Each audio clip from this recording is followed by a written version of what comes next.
Hey guys, Pat here from Mountain Sledder. I want to show you guys how to tandem on a sled. There's a couple cases where you might want to do that. One, if your friend their sled breaks down and you need to double up out of a hole or ride out from a zone. Another time might be bring your beautiful wife along for the day and the two of you want to scoot around on one sled. And the third would be for those people snowboarding, skiing, if you want to double up to get some lines to ride back down on the way back down. So doubling on a sled is pretty easy, but there's a couple different techniques. Makes it easier to try, so I'll show you those today.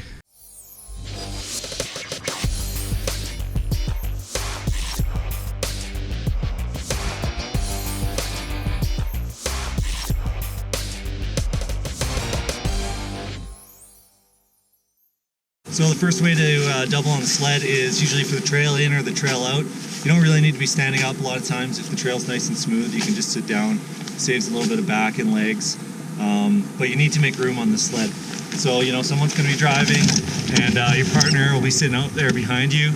And sometimes it's made easier if you move your airbag or your backpack out to the front. So whoever's driving puts that airbag on the front, and then the person can sit behind you and hold on tight.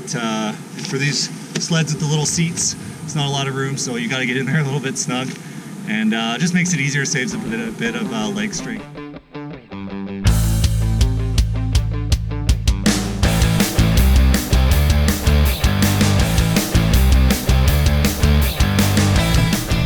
Now I don't have a ton of room for steering and stuff. I got to be careful the bag doesn't throttle while we're going. So as we say in Golden, we're going to tap or cool here.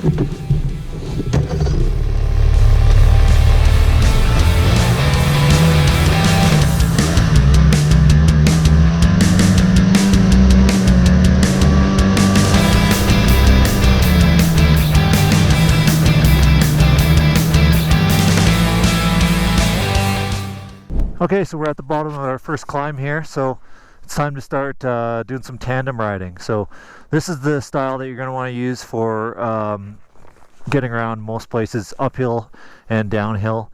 Works well when two people are the same weight, more or less. Kind of that's ideal, but it can be done with a lighter person on one side, like we'll have with Miss Melly today. But basically I'm just going to show you how to position your body on the sled to be best in balance and be able to achieve the climbing up hills and that kind of thing that you want to do. So on the sled, each of you is going to stand on one side. This is the passenger side, the driver's on the other side operating the throttle, and the passenger is going to be operating the brake when needed. So good communication is really key between the two people. Also, when you want to do turns as you're going up a hill, if you need to stay in the track or turn left or right, you're going to use your body weight to shift. So you're going to communicate left or right or my way or your way, whatever. Just pick something to communicate from the driver to the passenger. So in terms of the passenger, we're going to have both feet on the running boards, facing in. One foot up near the front, the other one near the back. If you're going up a steeper hill, you can move this foot back a bit more so you can keep your balance forward. Otherwise, just keep it in a good neutral position, and keep your knees bent. That's really important because that's going to soak up all the bumps if you're going up a rutted track or whatever. So you really need to be able to soak those bumps up. A common mistake that people do when they start out is put one knee back here, but that's not going to be very good for you because all those bumps are going to be transferred to your hip and into your body, and it's just going to throw you off balance. So the key is to have both feet there, don't lean in too much, and keep those knees bent. Then in terms of your hand placement, left hand's going to be on the grip, ready to work the throttle or the brake, if you're heading downhill. And if you've got a mountain bar, that's great. You can grab the other part of the mountain bar there. We don't have one here, so we're just going to grab on around there with that other hand. Okay? Now for the driver on the other side, they're going to have the right hand on the grip, operating the throttle, same position with the feet and everything else. And again, if you have a mountain bar, you can grab onto it at the overhand or underhand grip. It doesn't really matter which. And otherwise, you can just grab onto that bar if you don't have one there. So nice and low, arms bent to absorb the bumps. And another key really is to not lean into each other too much. There's a tendency to want to lean in so that you may stay balanced, but you're going to be pushing each other around. So what you want to do is stay balanced basically directly over the running board. Okay, and that's going to give you good balance for each person. Now as you're climbing and you want to make a turn left or a turn right, you need to shift your weight. So again, you're going to need to communicate. If you're the driver, you might have to push on the shoulder a little bit of the passengers, just get their weight out there to help the sled turn. And that's just a matter of pushing over like that a little bit and communicating your way or my way. All right, let's give it a try.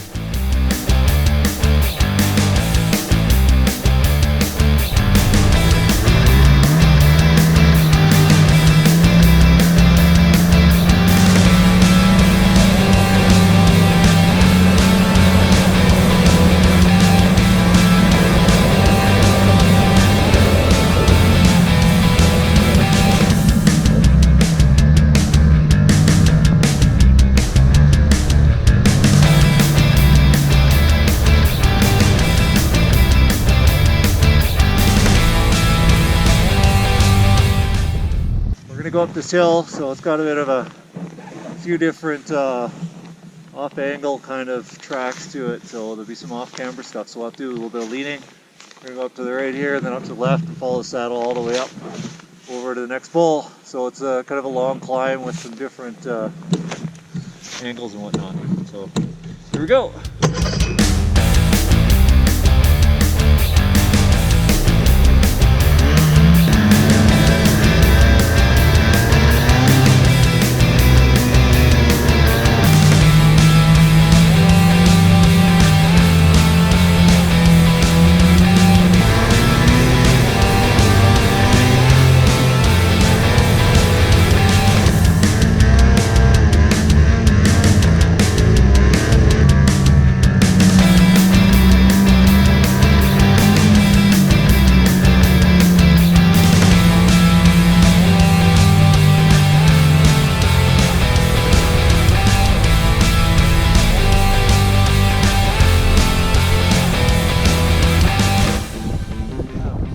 Okay, now that we're at the top, we're going to ride our sled down because if you need to double your buddy out of the zone, chances are you're going to have to ride downhill at some point. So we'll do that here. It's pretty much the same.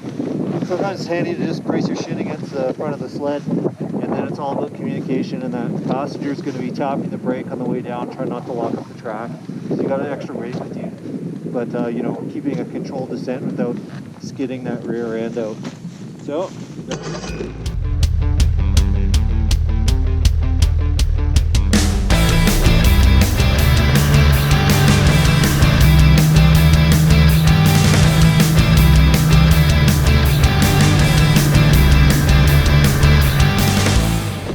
Okay, so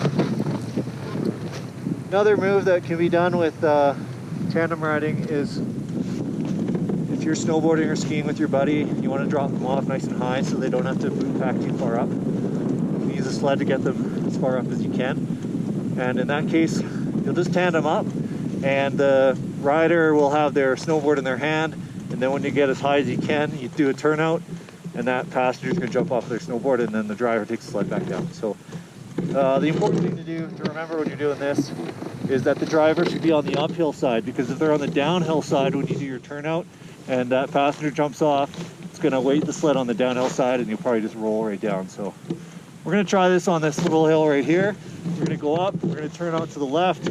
Melanie's going to jump off at the apex of the turn, and I'm just going to ride the sled back around and down. Okay, let's give it a shot.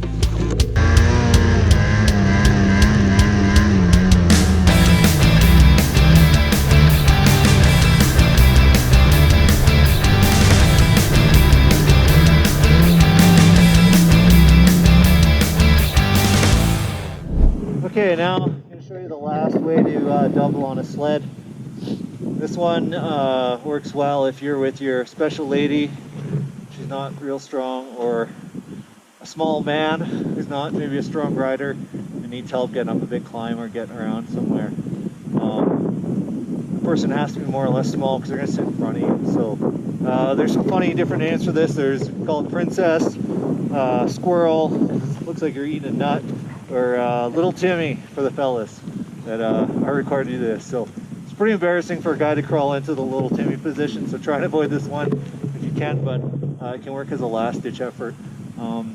It's not great because it's hard to balance because someone's sitting on the sled in the front, and it's harder to shift your weight around to stay in control when you're doing your climb. So use it when you have to, but it's not the preferred method. So let's get Princess up here in the front, and I'm gonna hop on behind her, standing behind and operating everything. She's gonna eat her little nut there, little squirrel.